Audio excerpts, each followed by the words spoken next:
서울대교구 세검정 신부님께서 12월 마지막 주일 온라인 미사에서 자작시를 지어 발표했는데요. 아, 예수형이에요. 아, 예수형. 세상이 왜 이래? 사람들은 또 왜 이래? 아, 예수형. 코로나는 왜 이래? 언제까지 가는 거야? 진짜 왜 이래? 아, 예수형. 서로 사랑하라며 툭 내뱉고 간 말을 사람들은 왜 몰라? 아, 예수형. 3단계가 뭔지 알잖아. 나 혼자 미사하고 방송하래. 나 못해. 난 싫어. 아, 예수형. 이 세상을 빨리 되돌려줘. 대답 좀 해줘. 지친 성도들에게 조금이라도 웃을 수 있도록 이런 시를 쓰게 됐다고 그래요. 참 기발하시죠? 새해 첫 주일입니다. 새해는 여러분에게 아무런 고난과 시련이 없이 축복만 부어지는 한 해가 되기를 바랍니다. 그러나 그럼에도 불구하고 우리는 너무나도 잘 알고 있습니다. 금년 한 해도 어김없이 우리 인생의 여정에 여전히 축복과 함께 고난과 시련도 함께 동반되리라는 사실을 우리는 너무나도 잘 알고 있습니다. 그래서 사도 야고보는 오늘 함께 읽은 본문 말씀을 통해서 사도 야고보도 우리 인생의 문지방에 넘어오는 시련과 축복, 이 시련과 축복을 어떻게 관리할 것인가를 교훈해주고 있습니다. 첫째, 시험의 때를 생각해 보라는 것입니다. 금년 한 해 시험이 분명히 찾아올 것입니다. 시험이 찾아올 때 시험을 어떻게 매니저하고 관리해야 할까요? 우리가 시험이 찾아올 때 본문 말씀은 이 시험을 다루는 두 개의 처방을 우리에게 제시해주고 있습니다. 첫 번째 처방은 시험의 패배가 초래할 결과를 상상해 보라는 것입니다. 내가 만약 시험에 빠지면 어떤 결과가 올 것인가를 상상해 보시라는 것입니다. 야고보서 1장 15절에 그 말씀입니다. 욕심이 잉태한 즉 죄를 낳고 죄가 장성한 즉 사망을 낳느니라. 죄의 뿌리는 욕심이라는 것입니다. 욕심이 잉태한 즉 죄를 낳고, 여기서 욕심은 그냥 욕심이 아니라 저는 다스려지지 못한 욕심, 저는 이렇게 정의하고 싶습니다. 식욕, 좋은 것이죠. 식욕 꼭 필요한 것입니다. 먹고 싶은 거 먹는 거 얼마나 즐겁고 기분이 좋은 일입니까? 그러나 여러분, 다스려지지 못한 식욕은 탐심이 되면 그건 죄가 될 수 있다는 것입니다. 이성을 갈망하는 욕구는 건강한 인간의 모습이에요. 그러나 통제되지 못한 성욕은 죄가 될 수 있다는 것입니다. 사람들은 더 높은 지위를 갈망합니다. 더 높은 성공을 갈망합니다. 인생의 더 높은 성취를 갈망하는 것, 그것은 절대로 죄는 아닙니다. 그러나 그 욕구가 교만이 되고 통제불능의 욕구가 되면 그가 죄가 될 수 있다는 것입니다. 그리고 이런 욕심을 다스려지지 못한 최종적인 결과, 우리가 이 시험을 이기지 못하면 사망이 기다리고 있다는 것이에요. 실제로 이런 욕심을 다스리지 못한 결과로 인생을 포기당하는, 죽음을 맞이하는 불행한 이웃들을 우리는 종종 보게 되지 않습니까?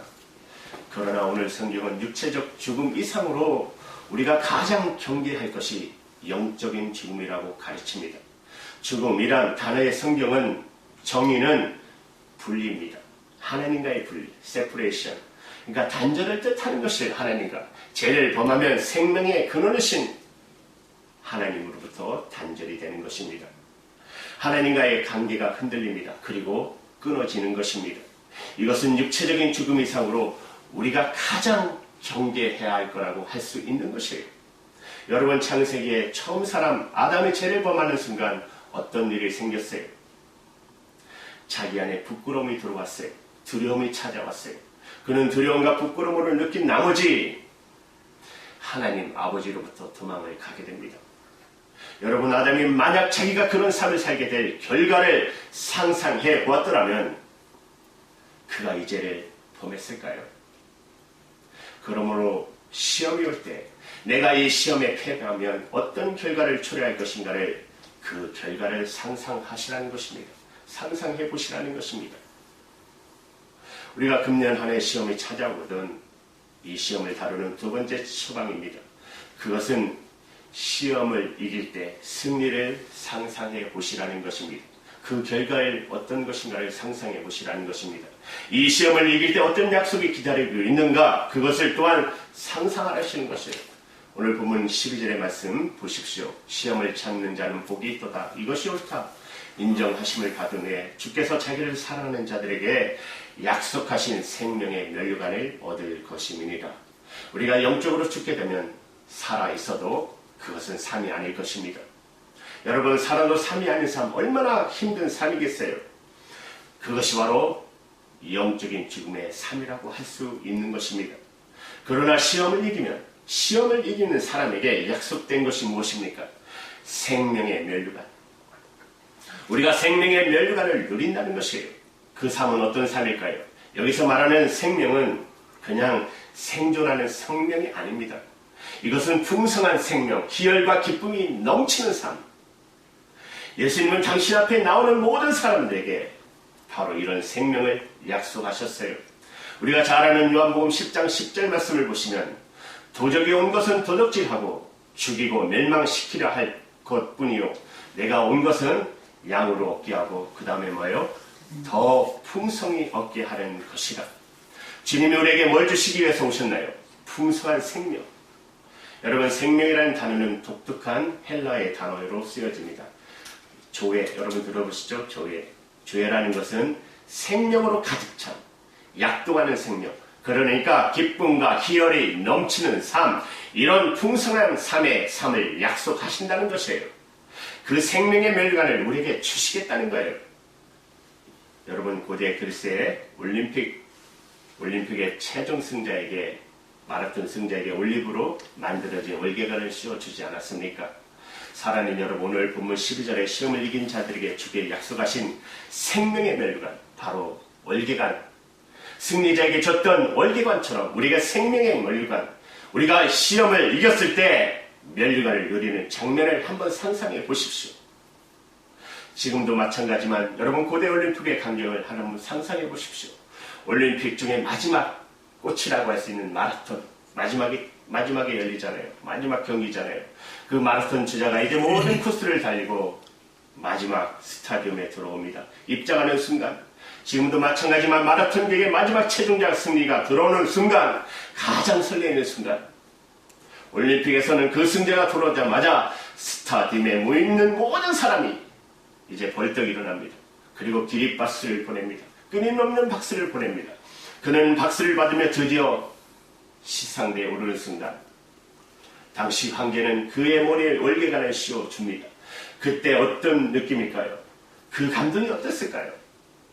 내가 지금까지 이 마라톤을 위해서 했었던 모든 훈련, 경주의 코스에서 그가 경험했던 모든 아픔, 우리 인생 속에서 살아왔던 모든 아픔, 모든 고통, 모든 인내가 주마등처럼 스치고 지나갈 것입니다. 그러나 그는 이제 월계관을 쓰임받는 놀라운 기쁨을 맛보면서 자신을 향해 이렇게 말할 것입니다. 넌 역시 잘 인내했어. 넌 역시 잘 참았어. 넌 역시 잘 달렸어. 사랑하는 여러분, 이것이 시험을 이긴 사람들에게 약속으로 주어지는 생명의 면류관인 것입니다. 나는 여러분들의 금년 한 해 우리 인생의 장에 다가오는 이 시험, 그럼에도 불구하고 참고 견디면 최종적으로 주님 앞에 서는 승리자로서 생명의 면류관을 누리게 되시기를 주님의 이름으로 축원합니다.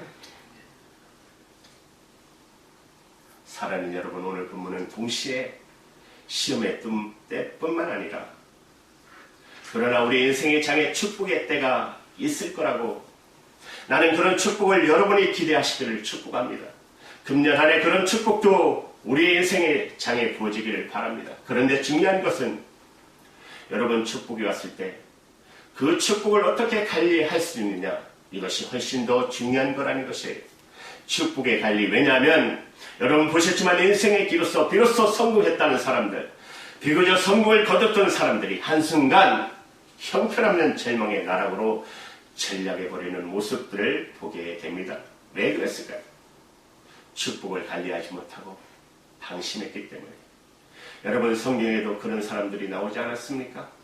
여리고성, 가나안 땅을 정복하는 첫 성인 여리고성을 이스라엘 백성들이 거느리고 여호수아가 여리고 성을 무너뜨렸어요. 얼마나 좋았을까요? 그들은 정신없이 춤을 추며 축제를 벌였을 것입니다. 그런데 여리고성 정복 다음에 기다리고 있었던 다음 정복지 아이성, 이름 그대로 작은 성, 정말 아이 같은 작은 성이었어요. 우리가 여리고성을 무너뜨렸는데 저 아이성쯤이야. 그런데 아이성 정복에서 보기 좋게 이스라엘 백성들은 실패했습니다. 사랑하는 여러분, 그렇습니다. 방심은 우리가 이런 실패를 가져올 수밖에 없다는 것이에요. 여러분, 다윗은 자기 인생의 절정에서 이제는 다윗이 상대할 만한 적이 다 없어졌습니다. 이제 다윗 자신이 전쟁에 출전할 필요가 느끼지 못했습니다. 모든 부하를 출전시키고 어느 날 로봇이 일어난 저녁, 다윗은 인생의 가장 힘든 패배의 순간이 시작되고 있었던 것입니다. 그러므로 사랑하는 여러분, 축복의 상으로 중요한 것은 축복을 관리하는 것입니다. 금년 한 해 여러분과 제가 살아가는 인생의 길에 축복이 부어지거든 어떻게 잘 관리할 것인가를 고민하시기 바랍니다. 오늘 본문은 이 축복을 또한 관리하는 두 가지 처방을 우리에게 가르쳐 주고 있습니다. 축복을 관리하는 첫 번째 처방은 모든 축복은 하나님께로부터 온 것임을 기억하시라는 것입니다. 야고보서 1장 17절의 말씀, 각양 좋은 은사와 온전한 선물이 다 위로부터 빛들의 아버지께로 내려오나니 그는 변함도 없으시고 회전하는 그림자도 없으시느니라. 변함이 없는 하나님, 불변하시는 하나님, 그는 지나간 날이나 지금이나 모든 좋은 것들을 우리에게 주시는 하나님. 여러분 인생의 장에서 우리가 경험하는 온갖 좋은 것들, 우리가 누리는 온갖 아름다운 선물들, 하나님으로부터 주어진 것을 믿으시기 바랍니다. 그래서 우리가 복음성가 중에 그런 찬양이 있지 않습니까? 참 좋으신 하나님, 너무 좋으신 하나님, 좋으신 하나님, 정말 좋으신 하나님이시죠? 사랑하는 여러분, 그렇습니다. 모든 축복은 하나님께로부터 우리의 인생의 장에 부어지는 것입니다. 그런데 그것을 기억하기 위해서 어떻게 하면 좋을까요?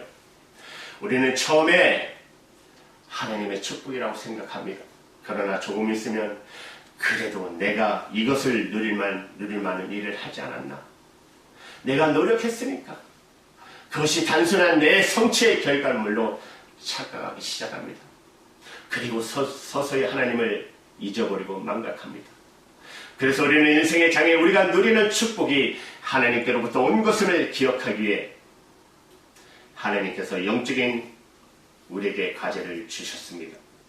모든 축복이 우리 하나님께로부터 온 것임을 기억하기 위해서 실천해야 할 영적인 훈련 하나가 있습니다. 그것이 뭐죠? 오해하지 마시기 바랍니다. 헌금입니다. 여러분이 헌금하는 것, 그것 때문에 하는 것입니다. 하나님이 주신 것, 여러분 11조의 근원을 아십니까? 창세기 14장에 보면 아브라함이 녹화 젖을 구하기 위해서 전쟁을 벌입니다. 적의 세력은 훨씬 강했어요. 도저히 상대가 안 될 정도로 강했어요. 그러나 하나님이 함께 하심으로 아브라함은 승리하게 됩니다. 녹화, 조카, 롯을 구하게 됩니다. 그리고 아브라함은 이제 승리자로 고향으로 예루살렘으로 다시 돌아갑니다. 돌아오는 길에 하나님이 보내신 메신저 한 사람을 말합니다. 이름이 뭐죠? 멜기세덱. 왕이요 제사장인 멜기세덱. 멜기세덱이라는 뜻은 이스라엘의 왕이라는 뜻입니다. 다시 말하면 예수님을 만납니다. 멜기세덱의 승리자 아브라함을 만나서 이런 메시지를 전해줍니다. 창세기 14장 20절의 말씀에 보면 너희 대적을 내 손에 붙이신 지극히 높으신 하나님을 찬송할지어다. 아브라함이 전쟁에서 승리하고 돌아오니까 다수가 마음이 높아지지 않았겠어요? 역시 내 전략은 적중했어. 내 계획은 적중했어. 난 역시 뛰어난 사람이야. 그리고 사람들의 박수를 가치를 받으면서 나는 이 박수 가치를 받아 마땅해. 그런데 하나님 보내신 메신저가 아브라함에게 뭐라고 말해요? 내 대적을 내 손에 붙이시는 하나님, 내 승리의 원인은 내 자신에게 있지 않다는 거예요. 하나님 때문에 승리했다는 거예요. 여러분 우리가 헌금 드리려고 할 때 헌금이 어려운 원인이 왜 그렇습니까? 아깝지 않습니까? 이게 어떤 돈인데 새벽부터 나가서 정말 열심히 땀 흘려서 버는 돈인데 얼마나 고생했는데. 그런데 좀 더 생각해 보세요. 일할 수 있는 건강 어디서 왔어요? 일할 수 있는 아이들 어디서 왔습니까? 일할 수 있는 환경과 조건 어디서 왔나요? 하나님이시잖아요. 그렇구나. 하나님이 주셨구나. 그래서 드릴 수 있는 것이 바로 헌금인 것입니다. 그래서 아브라함은 그 순간 깨달았어요. 그리고 그가 한 일이 뭐냐면 전리분의 10분의 1을 멜기세덱에게 주었더라. 이것이 바로 11조의 근원입니다. 그래서 우리가 드리는 헌금은 축복의 근원인 하나님이라는 것을 끊임없이 우리 자신에게 리마인드하는 작업, 이것이 바로 헌금인 것입니다. 이것이 바로 헌금의 본질입니다. 금년 한 해 축복을 잘 관리하기 위해서 여러분이 해야 할 중요한 것, 하나님 앞에 드리는 헌금을 소홀히 하지 마시기 바랍니다. 12월 마지막 날 윤명순 집사님이 찾아오셨어요. 그래서 봉투 하나를 주시고 가시더라고요. 열어봤더니 깜짝 놀랐어요. 돈의 액수가 너무 많아서. 그래서 아내한테 다시 전화해라. 잘못 썼는지도 모르니까. 내가 그분 형편 잘 아는데 아파트에서 대학생 딸 데리고 살고 장사도 이렇게 잘 안 되는 거 아는데 이건 아니다. 왜 잘못 썼는지도 모르니까. 그분하고 통화를 했는데 그분이 그러더라고요. 이것은 내 게 아닙니다. 내 거 아닌 것을 드리는데 뭐가 잘못했습니까? 그냥 11조를 계속 모아놓으셔가지고 예배는 올 수 없으니까 마지막 날에 그걸 전달해 주시더라고요. 목회자로서 정말 기뻤습니다. 참 돈을 내서 기쁜 게 아니라 하나님을 사랑하니까. 하나님을 얼마나 사랑하며. 함진이 집사님한테도 또 편지가 왔더라고요. 목사님 조금 부족하지만 이렇게 드립니다. 부족한 게 아니죠. 해마다 그렇게도 이렇게 거금을 내시는 것 작지 않잖아요. 그래서 카톡으로 고맙습니다. 감사합니다. 잊지 않겠습니다. 늘 기도하겠습니다. 라고 답장을 했습니다. 여러분, 바로 이것이 여러분의 축복에 지키는 길인 것을 기억하시기 바랍니다. 축복을 잘 관리하는 첫 번째 처방이 뭐라고요? 이 축복이 하나님께 온 것을 기억하라는 것입니다. 이제 두 번째 처방, 하나님의 뜻에 따라 진리의 말씀을 붙잡고 사시라는 것입니다. 따라해 보시래요. 하나님의 뜻을 따라 진리의 말씀을 붙들고 사십시다. 진리의 말씀을 붙들고 사십시다. 안 됐어요? 야고보서 1장 18절의 말씀입니다. 같이 안 되는가? 제가 할게요. 그가 그 조물주 중에 우리로 한 천예매가 되게 하시려고 자기의 뜻을 떠나 진리의 말씀으로 우리를 낳으셨느니라. 하나님이 우리를 낳아주셨다는 것입니다. 하나님의 자녀가 되도록, 하나님의 열매가 되도록 낳아주셨다는 거예요. 무엇으로? 진리의 말씀으로. 어느 날 말씀을 들었습니다. 말씀을 통해 내가 죄인됨을 깨달았습니다. 예수님이 구세주임을 알았습니다. 그를 믿었습니다. 우리는 거듭났은 것이에요. 말씀으로 거듭난 것이에요. 이제부터 거듭난 것은 하나님의 뜻을 따라 거듭난 것입니다. 그 뜻을 수행하기 위해서 거듭난 것이에요. 이제부터 내 인생은 하나님의 뜻을 이루는 거룩한 삶을 살아갈 수 있어야 합니다. 진정한 인생의 축복, 하나님의 뜻을 이루기 위한 도구로서 인생을 살아가셔야 됩니다. 여러분, 여러분의 일생을 인도할 수 있는 어떤 말씀이 계십니까? 약속의 말씀이 계십니까? 제가 전에도 한번 소개해드렸죠. 제가 신학교 때 제가 존경하는 교수님께서 여러분의 인생을 붙들고 살 말씀을 한번 정해보라고. 내 인생의 좌표를 삼고자 하는 이유를 부르고 제출해서 같이 리포트로 전출하라는 그 숙제를 내어주셨습니다. 그때 제가 선택했던 말씀이 빌립보서 2장 13절입니다. 지금도 저희 인생에 딱 침판이 되어 있습니다. 제가 한번 꽂아볼게요. 아니, 이거만 하면 돼요.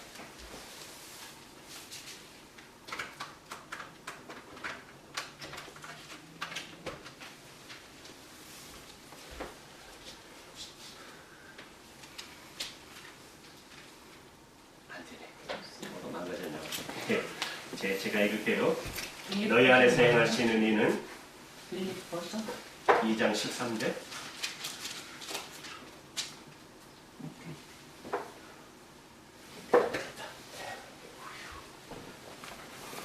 여기 나와 있을 거니까 다시 한번. 2장 13절? 13절 맞아요. 13절. 오케이. 우리 같이 읽습니다. 시작.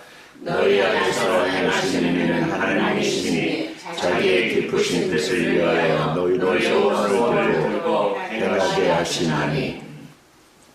하나님이 기뻐하시는 뜻, 이것이 내 인생의 좌표가 됐습니다. 그 뜻을 위해서 하나님의 내 안에서 행동하시는데 먼저 뭐라고요? 소원을 주신다. 내 안에서 일어나는 소원, 열정, 그것은 하나님이 기뻐하신 뜻을 이루기 위해서. 이 말씀을 근거로 제 마음에 소원이 일어났습니다. 하나님 부족하지만 말씀 전하는 자로 살겠습니다. 부족하지만. 또 하나, 제가 가장 중요하게 여기는 게 가정입니다. 내가 가정사역을 참 중요하게 여겨요. 가정이 먼저, 하나님이 가정부터 창조하셨잖아요. 그래서 가정이 아름다우면 여러분 세상은 자연히 변할 수 있는 것이에요. 그래서 가정을 행복한 가정을 만들기 위해서 참 많이 기도했고 노력했고 또 그렇게 하나님이 인도해 주셨어요. 같이 벌써 한 27년을 같이 살고 한 27년을 같이 일을 한 것 같아요. 붙어서. 근데 사람들이 그래요. 왜 이렇게 안 싸우니? 도대체 신기하대. 같이 일하면 그렇게 싸울 건데 왜 안 싸우니? 안 싸워도 뭐라고 하더라고요. 서로 참아서 그런다고. 서로 참고. 근데 일하는데 서로가 불쌍하지 않는다. 목회하랴. 나야 그렇지만 아내는 더 힘들잖아요. 목회하랴. 또 주일도 지켜서 뭐 하지만 여러분 쉽지 않아요.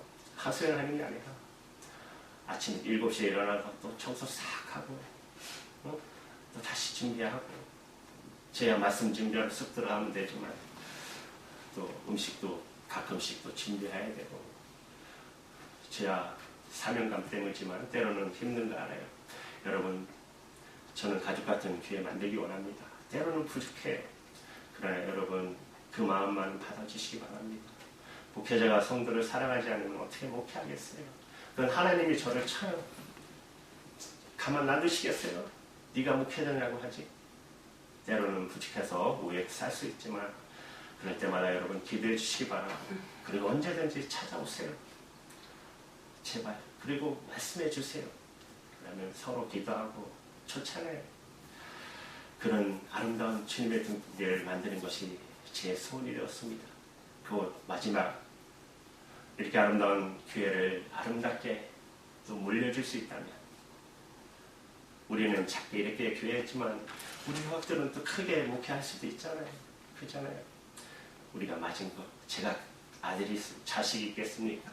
부족하지만 최선을 다해서 물질이든 어떤 거든 교회를 위해서 충성하지 않겠습니까? 그것이 제 꿈이었습니다. 나는 새해를 맞아 여러분 마음속에 정말 새로운 꿈을 꾸시기 바랍니다. 그냥 꿈이 아니고 하나님의 뜻을 따라 하나님이 여러분 마음속에 주신 소원, 하나님이 기뻐하시는 뜻을 이루게 해주신 소원이 무엇입니까? 그것을 우리는 비전이라고 말하지 않습니까? 그것을 우리는 소명이라고 말하지 않습니까? 여러분 하나님께 주신 소원과 소명 있으시지 않습니까? 여러분 인생 가운데 가졌던 아니면 작년서부터 그래도 있을 거 아니에요? 그죠? 하나님이 기뻐하시는 그 거룩한 꿈을 위해서 아름다운 비전을 위해서 하나님 진정한 꿈의 능력을 저희들에게 허락해 주시옵소서. 나는 이런 기회에 신이신 창조신 하나님이 새해를 맞아 여러분과 저에게 주시는 놀라운 소명과 비전의 사람이 되기를 바랍니다. 이제 새 길을 미지의 길을 이 미지의 광야길 항해길을 떠나시기를 그 소명을 가지고 비전을 가지고 떠나시기를 축원합니다. 또 다른 성경에 나오는 많은 비전의 사람들처럼 우리도 비전 안에 비전의 사람이 되어서 떠나가시기를 바랍니다. 그 길에 하나님의 축복이 여러분과 함께 하시기를 주님의 이름으로 축복합니다. 아멘. 우리